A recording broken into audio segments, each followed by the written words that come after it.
I learned this from Spike. It's just don't stay on the same shot. You got it. Move. So how many takes would you do before you'd move the camera, usually? One take. This is the Independent Filmmaker's Guide from Framework Productions. Framework Productions.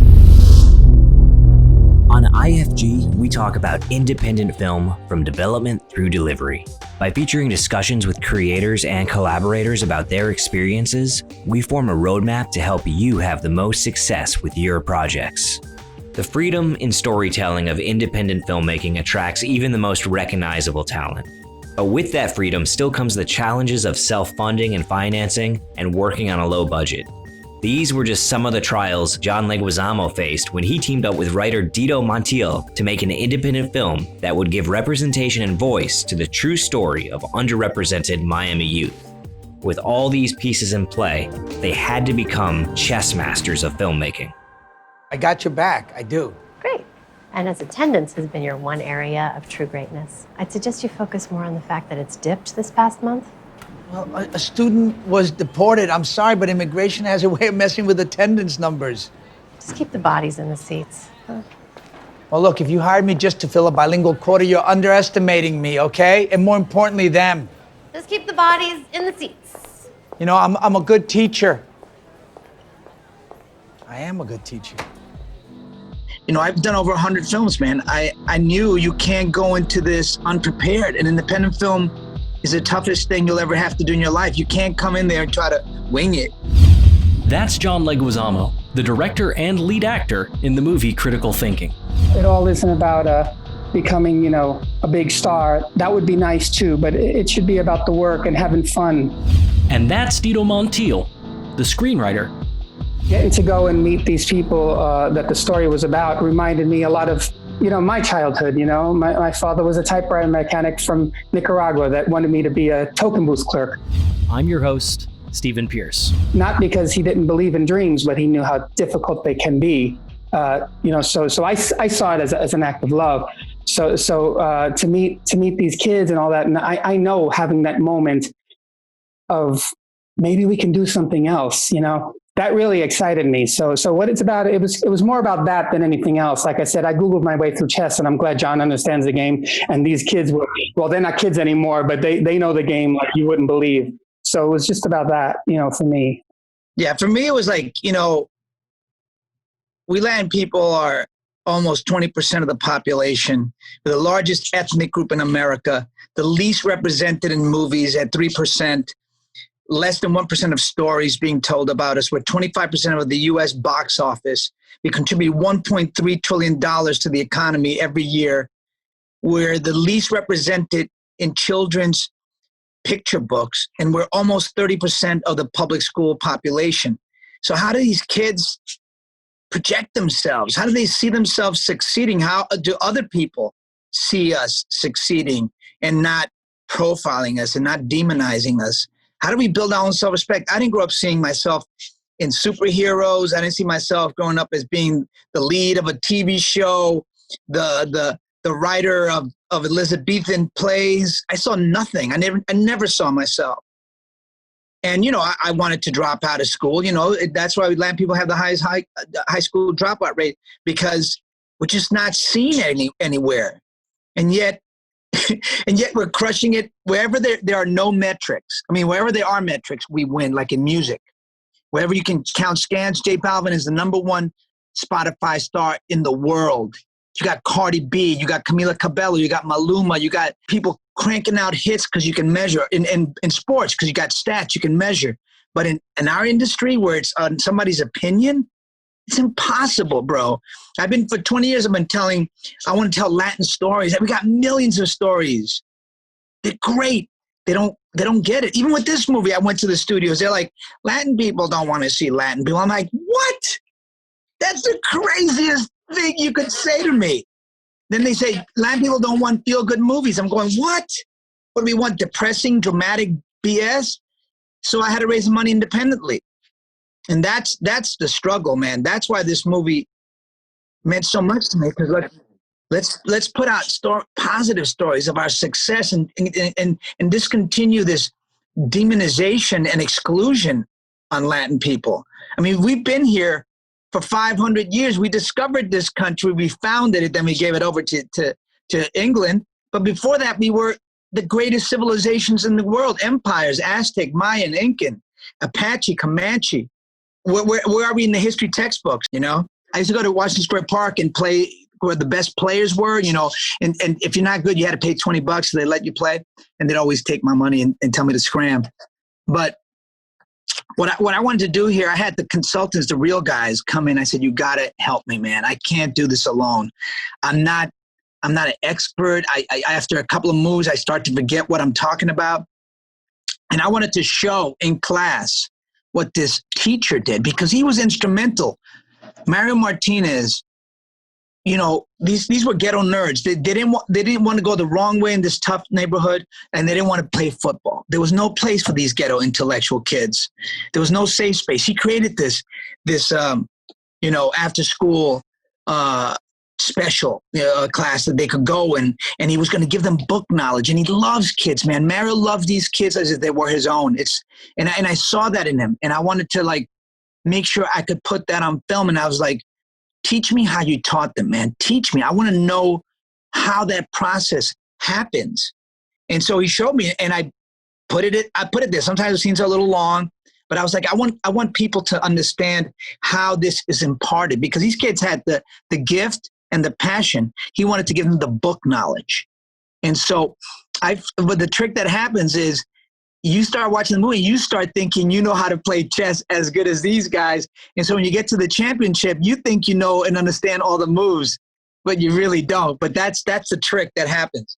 Yeah, I mean, I think some of my favorite scenes are those early ones where you are, you know, teaching, and you're teaching those things with because the crosstalk that happens with the students, and the students that aren't interested, in the way that's so ensemble driven. Those scenes are damn near impossible to put up and make feel real. I thought your performance so shined in those moments, because you were just, you had that tone of like beaten down teacher, you know, just like they don't give a shit. Nobody's giving you any money. But then you also like had a real connection with the kids, and it reminded me a lot of you know, Edward James Olmos in oh my God, I love Stand that and Deliver. movie. Yeah, what a beautiful flick. That was a very important film for me as well, because here I go, I see, oh wow, we can be leads. We're doing positive things in the world. We're actually making a difference in America, because you know we were just invisible. We're still invisible. It's so crazy, man, that less than 3% of the faces on camera in Hollywood and in streamers and networks and behind the camera is even less. It's so insane, man. It needs to stop. I'm not asking for more. I want 20%. I want parity, and I don't want any less, and I want it now. You know, I want to see myself reflected. I want my kids to see themselves. I want this incredible youth. Latinx generation, Latinx. I want them to feel like they can, and you know, and it's movies like this, and it's studio heads not standing in the way, and we need Latin studio heads. That's the other thing. I mean, I think you totally, in my opinion, nailed it, which I've never said to any movie yet. So wow. I think that kind of comes to your ability, and this is your first time directing a feature film, right, John? Yeah, this is my directorial debut. I did a film for HBO, and I've done commercials, but, you know, having a script that Dito wrote, I mean, he writes the best young people's dialogue you've ever heard. I mean, it just comes out of people's mouths naturally, and they feel proud to be saying what he's writing because it feels real. Yeah, absolutely. I mean, I feel like all the young people, which are also very hard to like sometimes get great performances out of, they all ring completely true. So what was your guys' approach? Like, so how did you go about building these characters to get that authenticity? Well, Dito did mad research. He went all the way to Florida and hung out with the real players from 1998, you know, all 5 of them. And he spent a lot of time, right, Dito? Yeah, we got to just roam around and, you know, like get to check out their world there, which, you know, strangely has been hit pretty hard with this craziness going on in the world. But that was before it. And, you know, I mean, it was just really pretty special to hang out with them. Yeah, it's pretty great. You know, it's interesting. Some of the actors that I picked are from that town, from Overtown, Liberty City, Alapata. It used to be called Liberty City back in the day. and they're from there.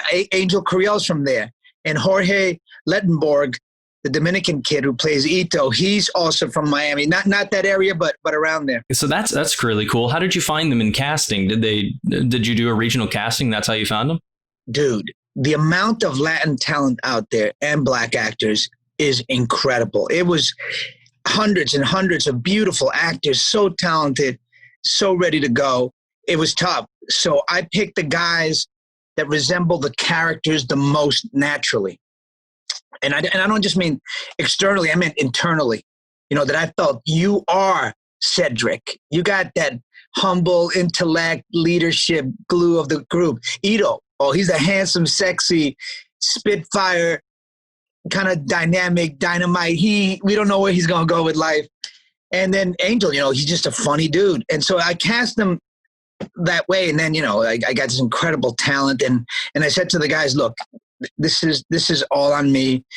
We're people of color. We always have to deliver 3 times better than everybody. Otherwise we get spanked. So I need you to come a week earlier and give me 12 hours a day. And it's going to be brutal. And you got to rehearse with me every day after shooting. It's going to be long days, but this is the only way we can deliver. And they did it. And we came and I had the guys, the real players, all 5 of them as my consultants. And I wanted the exact games that they played. So they broke it down for me. In the last game, the one in the championship, is 60 moves. These guys had to learn 60 moves by memory. That was rough. And we did this, we did this day in, day out dialogue. And then I would call Dito and go, this scene is, they're bringing me some new elements. I want to combine who they really are with the real guys. How do we? And he would write some beautiful shit that I would have the next day to use. I was like, what? Dito, how do you do this?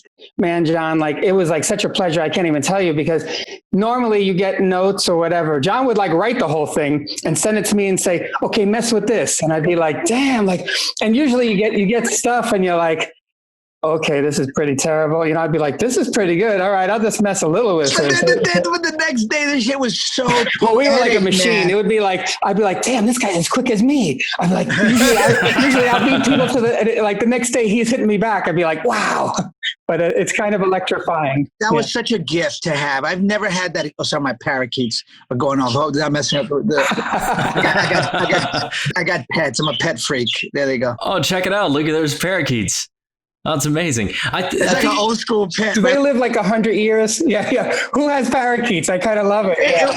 It's my ghetto days. My ghetto days. I miss people with parakeets. I'm happy to see somebody. I feel like you're going to turn the camera around. You're going to have the Komodo dragon over next to the parakeets there too. Right. Yeah, either grannies or ghetto folk have parakeets. That's the only 2 groups. Yeah, but I got to say, it was incredible. I've never worked like that with a writer who's as free, as spontaneous, as limitless. You can throw anything at Dito and boom, it's back the next day like it's Sam Shepard wrote it, like David Mamet. It had that kind of quality. Dito, you weren't on set, it doesn't sound like. No, it was all, just just emails and calls and stuff like that. He was like a doctor on call 24/7. But it was so exciting. Yeah. Cause it'd be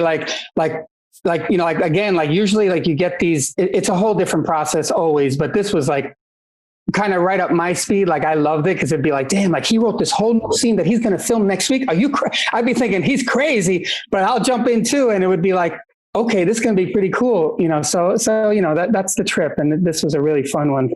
This experience made me want to direct more. I was a little gun shy from my last directorial piece that I did. I was very unhappy with it on so many levels.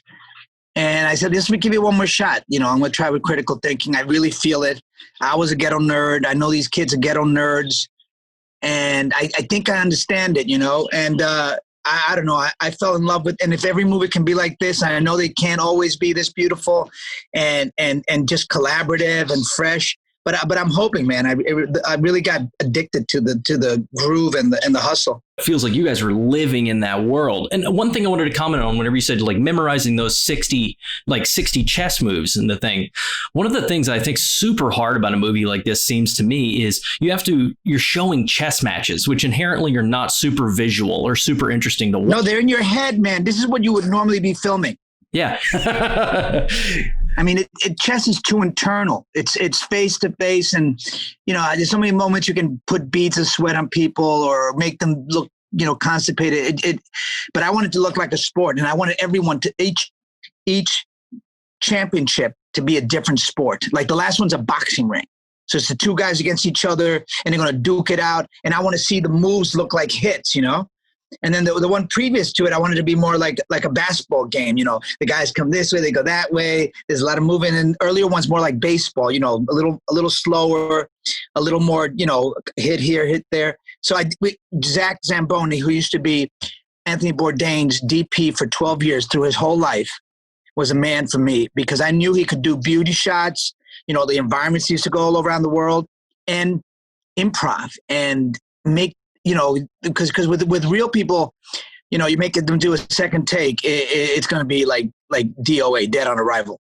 So, I've learned, I've done over 100 films, man. I knew you can't go into this unprepared. An independent film is the toughest thing you'll ever have to do in your life. You can't come in there and try to wing it. You don't have the time. You don't have the budget. Everything is against you. The days are too short. There's not enough crew. You got to come there so mad prepared. So Zach and I got together a lot early, the DP, director of photography. And, we went with Venice cams and we went from 0 to 90 zooms because I wanted to feel mad documentarian. I wanted him, to be able to go into a hand if it's moving, then pop right back out to the face so it feel dynamic. And because you're going to go from tiny little chess pieces to faces, I needed that flexibility in the lens. Yeah, with you being in a lot of these scenes, I mean, so many of them too. How many are you like? How much did you lean on Zach? How much were you being like, this is the shot, this is the next shot, this is the coverage, and how much was he contributing and helping you so that you could focus on the performance? Well, we did a lot before. I watched. I worked with Baz Luhrmann. I worked with Spike Lee, De Palma, Tony and Ridley Scott. Brad Furman. I mean, you name it. I worked with some greats, and I didn't realize I had this catalog of all their techniques, and I knew what each technique was for. And I always ask questions. I've always been to the director. Why are you shooting it around like that? Why do you leave it on stick so long? And why Spike? Why are you using 3 cams? Ava DuVernay, why are you using 4 cams? I mean, know that the more cams you use, the more improv you can do because you don't have to repeat. Because once they actually start to repeat, they also get. They sometimes they get better, others don't, and then it's uneven, and you can't fix it in the editing room. It gets a little tough. How many cameras did you end up using? Well, low budget. It's a $3 million movie that I'm trying to make it look like $20 million, and 2. Sometimes we were lucky enough to get 3 if it was like the big championship, national championship. Then it was 3, but always 2. But always 2 running. Always 2. So I could. Yeah. One on either guy talking and the other one trying to cover some other stuff. Gotcha. Yeah. Did you kind of analyze it to be like, I mean, I guess you'd have to go scene by scene, but you were trying to do like a wide in a particular like follow shot, or were you trying to break it like 2 singles? To get the group a little bit. And sometimes I was going, let's get the group on the first. I learned this from Spike. It's just don't stay on the same shot. You got it. Move. There's a lot of directors do just stay in that same angle over and over. No, I mean, we'll keep playing, but move that camera. So that's what I told Zach. I said, just keep it moving, man. Get the big one. Let's forget the big one. Now come after these 2 guys and come after this. And just keep, I'll do it a lot of times. I believe in a lot of takes, but move that camera for me so I have different things to play with in the editing room so I could, save scenes or save performances or save my own ass. So how many takes would you do before you'd move the camera usually? 1 take. 1 take. You do one wide shot. Unless it was like a 2-person scene that was really emotional, then I didn't want to play around too much because then it just gets too overdone. Then like on the car with me and Cedric, where he's telling me about losing his mom and how his dad got cold on him, and then me sharing with him how I lost my son. I wanted to keep that mad simple. We came in a little tighter and tighter, but you got to keep those kind of scenes. You can't be intrusive. One thing I wanted to comment on, you mentioned like thinking about how the way Spike moved and about moving the camera so much. I noticed also it really kind of struck me while I was watching the opening sequences. The way you filmed Miami really did remind me, I wrote down, of Do the Right Thing. Like the way in the opening act, first act of Do the Right Thing, the way he photographs all those brownstones and everything. I don't know, maybe that was just kind of, were you thinking about that, or that just kind of like seep into you from, your just career and that Rolodex that you're keeping? Yeah, that one wasn't so conscious, that little borrow. I wasn't so conscious, but I tip my hat to my man Spike. Now that you mentioned, I'm going, oh yeah, it is like Do the Right Thing. But I wanted to show the side of Miami you never see. You always see the beaches, you see that Miami Vice shot. It's like, that's only a part of it, a tiny part of it. I wanted to show where the real people live, where the majority of the people live and how they live. And so that was it, to bring you into that neighborhood. And then what's crazy about that neighborhood, Alapata, Overtown, is that it's right in the middle of these expensive towers all around. Like, expensive Miami is all around them. And you can see it from your little ghetto neighborhood right there. But they don't see you. Hey, Roddy. So for all of you out there, come on down. Roddy, hey. Come here. What did you just say? I told him you're a great human being. Oh, you're such a liar. Everybody, we're at $3.25 per kid. 325, seriously? I can't believe you guys are able to do that. Least we can do is hit a Red Lobster or something. That's the universal word for success right there. We'll tell you what. You guys win state, and I promise you I will take you to an all-you-can-eat Red Lobster dinner on me. That's what I'm talking about. Tell me a little about how you, as an lead actor and director, are handling these scenes. Like, how does scene take shape? Are you giving notes to the other actors during rehearsals? Are you kind of just rolling and then jumping in and kind of everybody's doing it? Or how are you approaching your process as an actor and a director? Well, I had to cast actors that I knew were self-directing, like Rachel Bay Jones and Michael K. Williams. I don't got to say nothing to them. We can just be in a scene and, we'll go there and play tennis, pop, pop, pop, I don't have to say much. And I needed that because, it's a mad complicated movie. With the guys, it was a little different. I mean, they all had super talents, but, it's 5 different energies that I have to coalesce, so that was more in rehearsal. And, when we're doing the scenes and I'm not in it, then boom, I can, let's just try that just a little different. I think it's, my man, it's already in the line. You don't have to add extra spin to it. Just tell it, I would modulate them, and they would do it beautifully. And sometimes they would surprise the hell out of me, I'm a big believer in going back to the monitor and looking. That's how I direct myself, Are you watching a lot of playback? Yeah, I have to. Sometimes, obviously, it's a mad independent film, so I got to not. Right, you don't have time to necessarily. I just got to go, look, it didn't feel great. Just go. Do you know what I mean? I'll look at it tomorrow. But I can't, I just don't have enough time. We're running out of, we got to move to the next location. I was like, just do it. Let's just do it. And I'll try different ways and, hope to God that we got it. How many days did you guys shoot? 28 days. 28 days. That's a really good schedule. Wow, on $3 million, that's a hell of an achievement on its own. Yeah, but it's still not enough time. And I mean, those scenes where I had like 200 extras and they got to tap out at a certain hour, it's rough. And then I had a lot of championships, I couldn't fill it up as much as I wanted to because, we didn't have the money all the time. I filled them up as best I could, but sometimes it played off like that state championship where the schools have. Well, not even half of it. What is it? Mostly empty.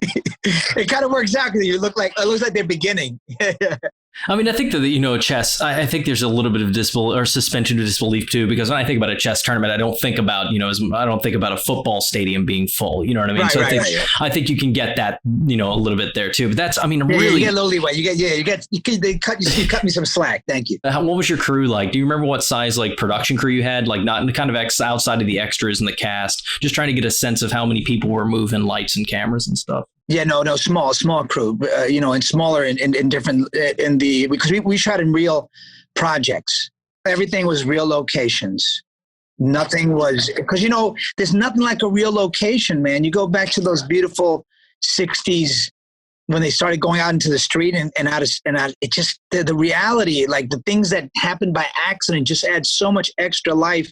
Cause you know, when you're always in a studio lot, you feel there's a deadness, there's a Twilight Zone kind of feel that starts to happen. Like, where are all the people? Why does everybody look like they're walking on the same There's always rhythm? something hanging on the wall that you would never have thought of. You're like, damn, a cat clock. Who would have thought of that? So they're like weirdly clean, and you go, New York is not that clean. Yeah. See, I mean, I think in indie films, that's 90% of the look of everything is the location. You've got to pick a location that will work for the scene, because you're not going to have the money or the time or the people to build it and make it perfect. You got to find it. No, we did paint stuff a lot and ask permission, just because otherwise it would have been just unbearable. I mean, to the eye, just like so depressing. So we just heightened the green in the classrooms to a rich green, so it would go further back and give us a little more room, mental space, in the rooms. And then the projects, man, we went with dark colors that would also work against Michael Kay's coloring. He's a dark man, and I want to make sure that he looked handsome and beautiful. I want to capture every bit of that face and something that contrasted that beautiful skin color, What I think is beautiful about the film here, and maybe it's why I Do the Right Thing, the opening, because I think of like Clockers too. Like, it's one of those times where in the beginning you get to see these neighborhoods for once, the beauty of them too, where you don't normally see that, like when you go into the projects in a lot of movies, they put on, the bad hip hop soundtrack and somebody comes busting out. And so I think, in a lot of ways, it's sort of a mental game. Like for me, just checking it out, where I was like, oh, it was so nice to see these neighborhoods like this that aren't vilified immediately. Like, sure, bad things happen everywhere. But that's sort of where my head went when you say with these colors on the walls. But Dito, you know what it is? It was like a note that I told the crew. I said, I don't want ghetto porn. Yeah. That's why I said, Yeah. I said, I don't want it to look so depressing and so, because there's a lot of joy in these underprivileged neighborhoods. You find joy in other ways, obviously not financially and not in those terms, but you make your own joy, and you make your own place respectable. And even though it's modest, you make it your home and it's yours and it's things you love. And funny, yeah, because like with Miami and all that, a lot of us, me being one of them, I didn't know much about Miami. So I thought Miami is like the strip of Miami. And then you get to check out Dade and all these other places. And you're like, oh, wow, it's got a little bit of everything. But again, I think it's a test to the film you decided to make, which was like, this is not going to be ghetto porn. We're just going to go into a neighborhood that this is where the story takes place. And yeah, a little bit of everything happens there. Just like everywhere. So, and you don't see that all the time. And that was a nice thing about the casting as well, too, so that psyched me about seeing it. Yeah. When did you guys film this? 2 years ago, October 2018. So what was post like? Did you do that in New York back here? Yeah. We did it at Light Iron downtown, on Prince and B-Way. It's a great space. We have a theater there, and Jamie Kirkpatrick was awesome, and Buck, Matthew, we call him Buck, were really instrumental, and we just played around, we did our storyboards, messed around, we cut a ton of stuff, put some stuff back. It's, how it is. It's a new picture in the editing room. It's a second type of writing. Yeah. Oh, yeah, absolutely. That's what I've been learning more and more with talking with filmmakers like you, is like that there are three different scripts, right? There's the one you write, like Dito, and then there's the one you shoot, and then there's the one you edit, because ultimately now you're looking at what you have. So were there any surprises for you, that because you're moving the camera so much and you're kind of being so fluid in doing this, did you have any surprises in the edit of things you wish you could have done differently? Or was it always just you liked having those options and you felt the performance is always tracked? I was really happy with everything except one championship that was really just killed me. Just, I don't know. I was tired. I was worn out, and I had given the shots in the way I wanted to have done it, and everybody forgot what I had said, and it just came out corny and boring, and not the visual splendor that I wanted them all to have. I wanted them all to be visually stunning, and that one to me was the worst. But we cut a lot of it out and made it a much shorter scene, and to get out of the pain. That's what I always say. If it's not going to be good, it can be brief. Yes. So like my sex life. I think that I try to spare. I didn't notice like anything being bad like that. I think also. Yeah, it kills me, man. I got to say that.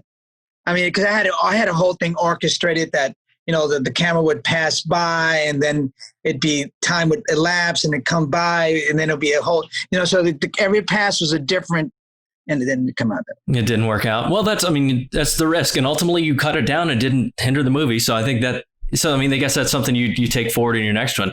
I mean, the scene that I love that came out crazy good, that was fun, was the pool scene. And Angel, I was like, Angel, you got to go full Monty, bro. You can't go half Monty. What is that? You know, you're a kid, you're crazy. Just do your thing, you know, and we'll be respectful, you know. And it just added this element. Everyone's like, whoa!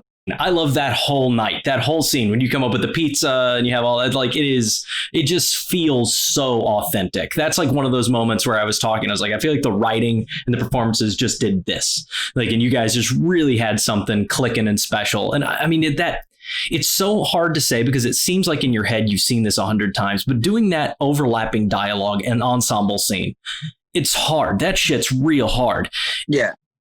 You need kids who know timing, actors that know timing. I mean, I've been studying Preston Sturges lately because, you know, he's a master of timing. Obviously, he's from the theater, and he brought that overlapping and 5 actors all talking, but like instruments, like orchestrated, because you could still hear the dialogue and the big points, even though they're all talking almost at the same time. And long scenes, and you're like, oh my God, this guy! It's the magic of film actors and directors who studied theater. You know, nobody else thinks that way. And then having a kid run naked, like John said, you can't fake. Whoa, you can't fake that. Yeah. Now, people, this is going to be very basic for some of you, but for the fish, or the newbies as I like to call you, this is going to be eye-opening because what you've got is 64 squares, 32 pieces. It doesn't matter how rich or poor you are, what Ivy League school you may go or may not go to, what prison you hopefully never set foot in, because chess is the great equalizer. Okay, now in the opening, white always moves first. Now, I wonder what old white guy thought of that rule, right? I know you hear me. What is your distribution plan looking like for the film? Well, you know, we got picked up by Vertical. We had a little bit of a bidding war, and Vertical seemed to offer us the most all around. You know, producers want money up front. I want eyeballs on my movie. You know, we'll have a trade-off. And Vertical seemed to offer the most and cared about the movie the most. And so, you know, obviously, you know, we got into South by Southwest, but COVID took that away. We got into Deauville, very prestigious film festival in France. We couldn't go there either. And theaters, you know, we were going to be in 10 cities.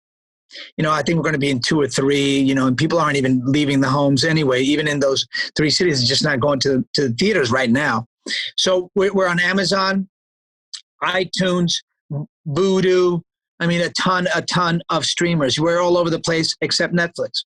Are you trying the virtual cinema route at all with Vertical, or are they just going straight to, I mean, if it's going straight to the streaming platforms, I'm assuming not. No, there's going to be a few theaters, but in states that have open theaters, because September 4th.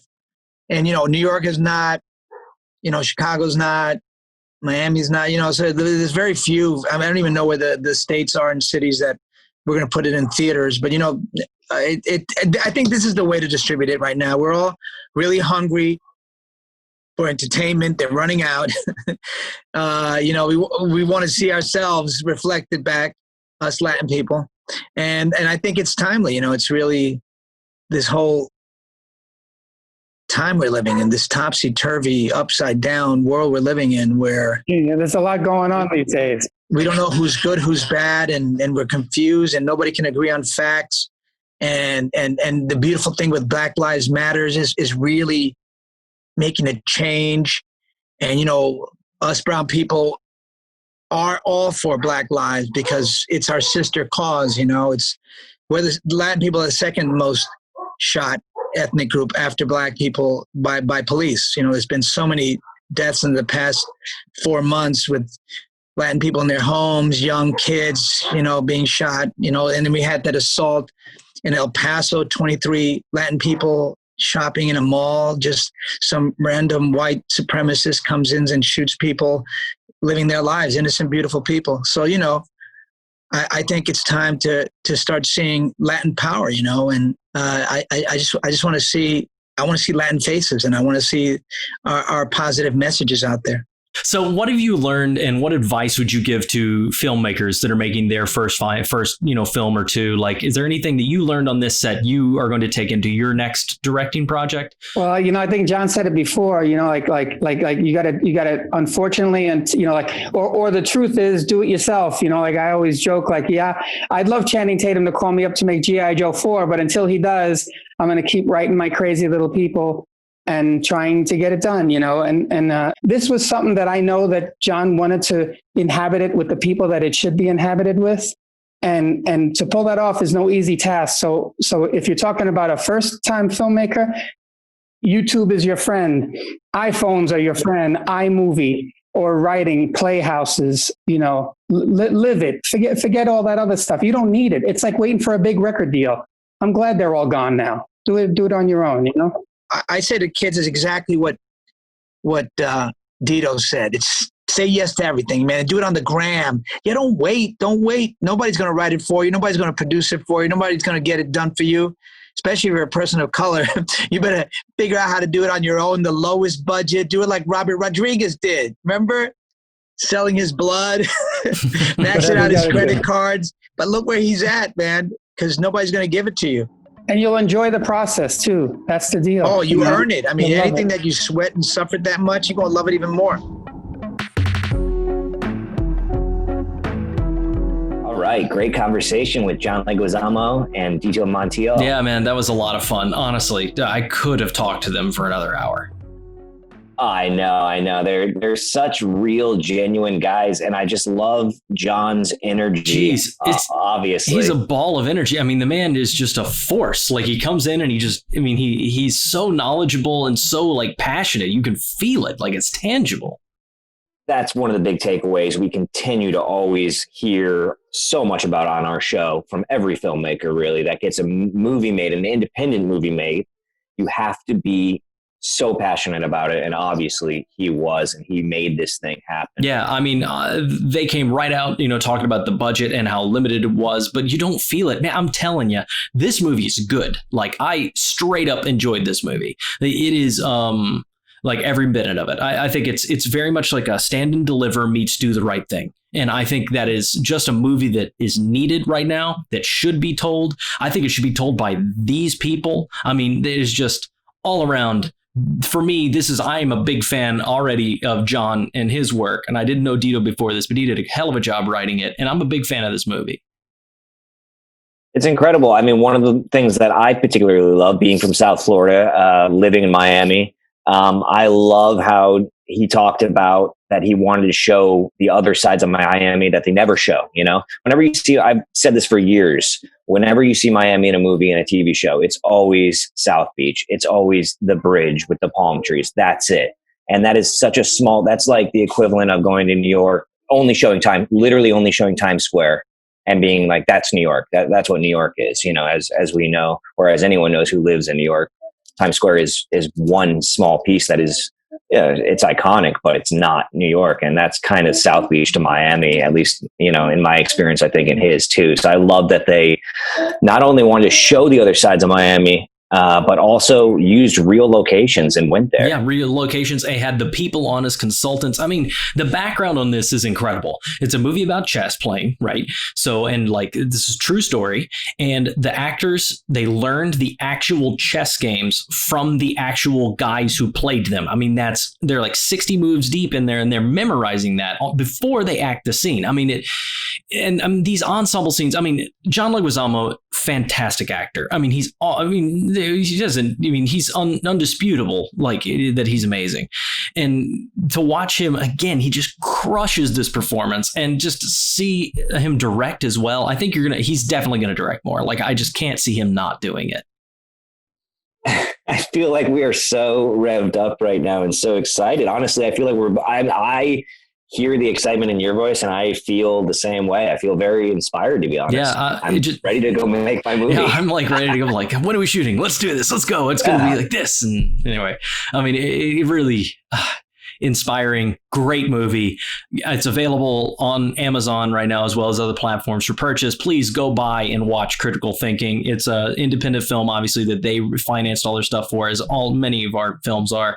But this one especially is worth the money to check it out, with a purchase, not a rental. And also, lastly, double cameras, by the way. Two cameras in most shots. So just to add that in there, all very interesting thing. The traditional wisdom is, usually, I think, multi-cameras is usually, specifically for action, comedy, sitcoms. And, I think single camera is usually more, for drama, indie films. I mean, would you say that's correct? I mean, I think more or less rule of thumb, but I think rule of thumb, right? But he used, multiple cameras, which, I think is really interesting. It just proves that it's about technique and not genre, right? So if it works for you, it works for you. If it worked for him, I think it's great. Filmmaking is a collaborative experience, and so is this podcast. Follow us on Instagram at framework_productions for upcoming episode announcements, and leave your questions in the comments for our future guests. The first 10 to comment are immediately entered to win a monthly prize. Please take a second to subscribe so you know about future episodes, and leave a review. It really does help us. For more information about today's guest, visit independentfilmmakersguide.com to see visuals, diagrams, and links to the episode in video and article form. IFG is a community, and we want to help you in your filmmaking process. Hola, mi nombre es José Joaquín Pérez. Soy un actor nominado por un premio Drama Desk y soy de Brooklyn, Nueva York, y estoy leyendo los créditos finales. IFG es creado por Framework Productions y dirigido por James Allerdyce. Está producido por Matt Mundy, la editora es Audrey Rae McHale y está alojado por Stephen Pierce. La música es de Glassboy y puedes encontrar la música en freemusicarchive.org. Ver y escuchar todos los episodios y contenido extra en independentfilmmakersguide.com. Muchas gracias por su apoyo.